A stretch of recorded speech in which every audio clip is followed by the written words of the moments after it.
एकनाथ शिंदेंचं सरकार honey trap प्रकरणाच्या सीडीमुळेच आलं. काँग्रेसचे गटनेते विजय वडेट्टीवारांचा दावा. वेळ येईल तेव्हा तिकीट लावून सीडी दाखवू, वडेट्टीवारांचे वक्तव्य. राष्ट्रवादीच्या विलिनीकरणासाठी भाजपाला विचारावं लागेल. राष्ट्रवादीचे प्रदेशाध्यक्ष सुनील तटकरे यांचं वक्तव्य. मात्र राष्ट्रवादीच्या 2 गटांच्या विलिनीकरणाची चर्चा सुरू नसल्याचाही खुलासा.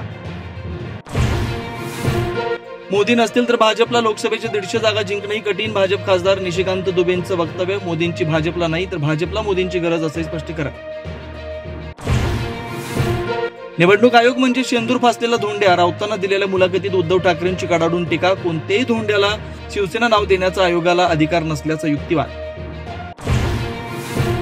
पक्षातल्या आउटगोईंगचा उद्धव ठाकरेंकडून समर्थन. पक्षातून दिवटे गेलेले बरे. उद्धव ठाकरेंचं वक्तव्य. भावनेच्या भरात किंवा प्रेमापोटी अयोग्य माणसाला अनेकदा जवळ ठेवल्याची खंत.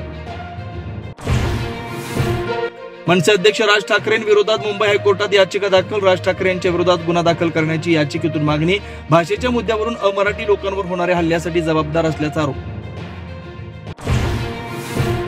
वैष्णवी हगवणे प्रकरणाच्या तपासात अनेक त्रुटी. विधिमंडळाच्या महिला बालक हक्क कल्याण समितीचा अहवाल तर आयपीएस जालिंदर सुपेकरांचा सहभाग आढळल्यास निलंबित करून सहआरोपी करण्याचा अहवालात नमूद. मुख्यमंत्री विधान भवनात धडधडीत खोटं बोलले. पोलीस कोठडीत मृत्यू झालेल्या सोमनाथ सूर्यवंशीच्या आईचा आरोप. शवविच्छेदनाचा रिपोर्ट खोटा आहे का, विजयाबाई सूर्यवंशींचा सवाल. कोल्हापुरातील रांगोळी ग्रामपंचायत सदस्य लखन बनाडेंची क्रूर हत्या. अपहरण करून बनाडे यांच्या हातपाय आणि शिरधडा वेगळं. वारंवार पोलीस तक्रार करून त्रास दिल्याच्या रागातून 4 जणांचं कृत्य.